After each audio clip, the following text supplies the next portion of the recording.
சிவாய நமகா.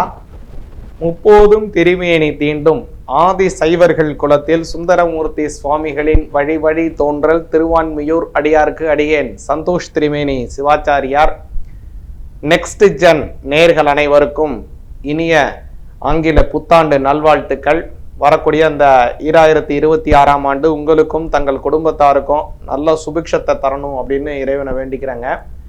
அதே மாதிரி இந்த 2026ஆம் வருடம் உங்களுடைய அனைத்து விதமான எண்ணங்களும் ஈடேறணும். உங்களுடைய குலதெய்வம், உங்களுடைய இஷ்ட தெய்வத்தினுடைய பரிபூர்ணமான அனுகிரகத்தில் நோய் நொடி இல்லாத நல்ல வாழ்க்கை, குழந்தைகளுக்கு நல்ல கல்வி, நல்ல செல்வம், அதே போல் திருமணம் ஆக வேண்டியவர்களுக்கு திருமணம் பரிபூர்ணமாக நல்ல மனசுக்கு விருப்பப்படி நடக்கணும்.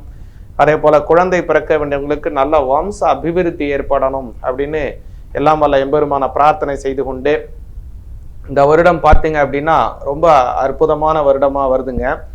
ஒவ்வொரு வருடமும் பார்த்தீங்க அப்படின்னா அதாவது குரு பயிற்சி இருக்கும், அல்லது ராகு கேது பயிற்சி அப்படி இருக்காது, அல்லது ராகு கேது பயிற்சி இருக்கும் சனி பயிற்சி இருக்காது, அல்லது சனி பயிற்சி இருக்கும் ராகு கேது பயிற்சி இருக்காது. இப்படி மாறி மாறி ஏதாவது ஒன்று இருக்கும் ஒன்று இருக்காது, இப்படி ரெண்டு இருக்கும், அப்படி தான் போயிட்டு இருக்கோம்.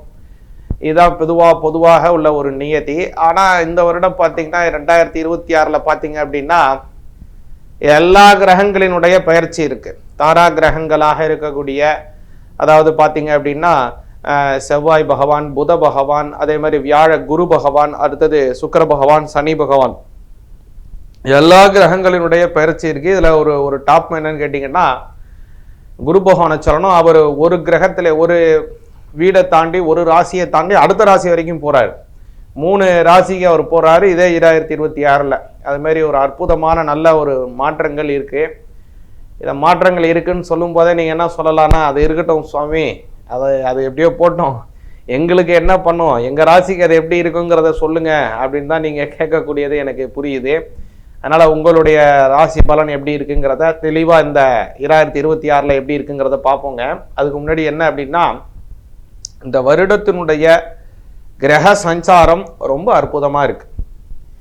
அதனால முதல்ல பார்த்தீங்க அப்படின்னா இந்த வருடத்தினுடைய முதல்ல நடக்கக்கூடியதே சனி பகவானினுடைய பயிற்சி தான் நடக்குது. சரியா பார்த்தீங்கன்னா மார்ச் மாதம் 6ஆம் தேதி இந்த சனி பயிற்சி அப்படிங்கிறது நடக்குது. இந்த சனி பயிற்சி பார்த்தீங்க அப்படின்னா கால புருட தத்துவத்தில் அவருடைய சொந்த வீட்டிலிருந்து 12ஆம் வீடு காலபுருடத்தினுடைய கடைசி வீடு அதுதான் மீனம் தான். அந்த மீனத்துக்கு அவர் மாறுறாரு. இந்த மாறக்கூடிய விஷயத்தினால எப்படி இருக்கும், அதே மாதிரி மற்ற குரு பயிற்சி, அதுக்கப்புறம் ராகு கேது பயிற்சி, மற்ற கிரகங்களினுடைய பயிற்சினால எப்படி இருக்கும் அப்படிங்கிறதெல்லாம் கூட நம்ம தெளிவாக பார்ப்போம். இன்னொரு முக்கியமான விஷயத்தை இந்த சமயத்தில் சொல்லிக்கிறேன். இப்போ நம்ம பார்க்கக்கூடிய விஷயங்கள் எல்லாமே வாக்கிய முறைப்படியான கணனம், இந்த வாக்கிய பஞ்சாங்கப்படியானது தான் நம்ம சொல்லக்கூடிய எல்லா பலனும். இப்போ பார்த்தீங்க அப்படின்னா தமிழகத்தில் அநேக கோவில்கள் எல்லாமே வாக்கிய முறைப்படி தான் அனுஷ்டானம் பண்ணுறாங்க. அதே மாதிரி நவகிரக கோவில்கள் எல்லாத்துலேயும் சரி, திருக்கடையூர் கோவில் நம்ம சாந்தி கல்யாணம் செய்யக்கூடிய கோயிலாகட்டும், அதே மாதிரி ஆதீனகர்த்தர்களுடைய கோவில்கள் எல்லாத்துலேயுமே சரி, எல்லாமே வாக்கிய முறைப்படி தான் நம்ம அனுஷ்டானம் செய்கிறோம்.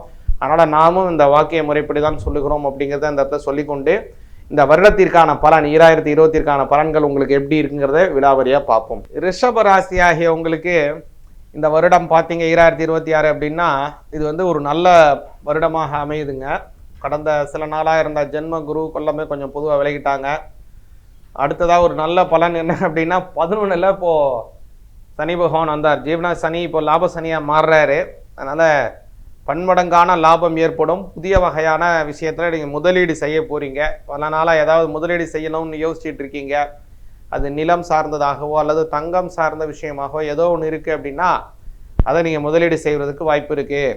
அதே மாதிரி நீங்கள் தங்கம் வாங்குவதற்கான ஒரு யோக பலம் இருக்குது. நீங்கள் சொன்னோன்னே என்ன சுவாமி தங்கம்லாம் வாங்குற மாதிரியா இருக்குது, எங்கேயோ போயிட்டுருக்கு, விண்ணை தாண்டி போய் கொண்டு இருக்குது, இப்போ போய் தங்கம் வாங்குவீங்கன்னு சொல்கிறீங்களா சுவாமி, ஏதாவது நம்புகிற மாதிரி சொல்லுங்கள் அப்படின்னு நீங்கள் நினைக்கலாம். அப்படிலாம் ஒன்றும் கிடையாது. எதனால் சொல்கிறேன் அப்படின்னா ஒவ்வொரு கிரகத்துக்கும் பார்த்தீங்கன்னா ஒவ்வொரு விதமான உலோகங்கள் ஆதிபத்தியம் இருக்குது.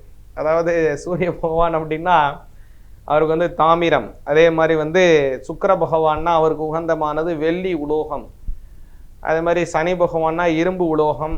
ஒரு மாதிரி இருக்கு, ஒவ்வொரு கிரகத்துக்கும் ஒன்று இருக்கு. துருக்கள், அதே மாதிரி கேதுக்கு துருக்கள் இருக்கு, அதே மாதிரி ஒன்னொன்னுக்கும் இருக்கு. இப்போ குரு பகவானுக்கான உலோகம் என்ன அப்படின்னு கேட்டீங்க அப்படின்னா அவருக்கு தான் தங்கம் அப்படிங்கிறதான உலோகம் அவருக்கு. இப்போ குரு பகவான் உங்களுக்கு ரொம்ப சாதகமான இடத்துல 2ஆம் பாவத்துல இருக்காரு. இந்த 2ஆம் பாவம்ங்கிறது தனஸ்தானம். தனஸ்தானத்திலே 11ஆம் அதிபதி போகக்கூடிய காலம். அது மட்டும் இல்லை, 2ஆம் அதிபதியும் 8ஆம் அதிபதியும் தங்களை பரிவர்த்தனை செய்து கொள்றாங்க.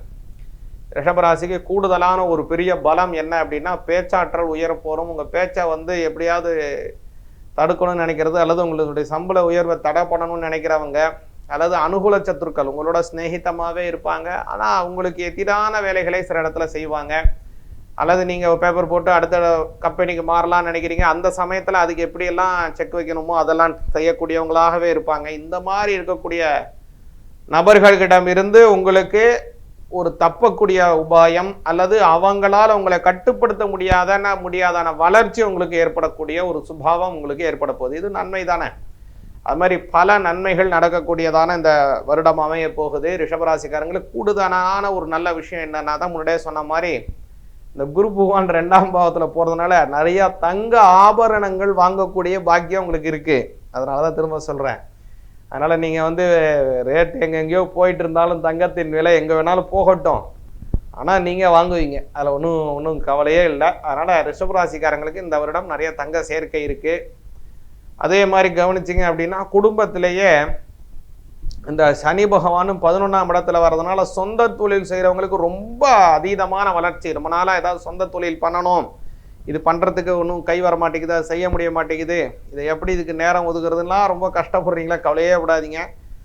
சொந்த தொழில் செய்து அமோக வளர்ச்சி அடையக்கூடிய காலம் உங்களுக்கு பிறந்து விட்டது. அதனால ரிஷபராசிக்காரங்களுக்கு நல்ல வளர்ச்சி இருக்கு.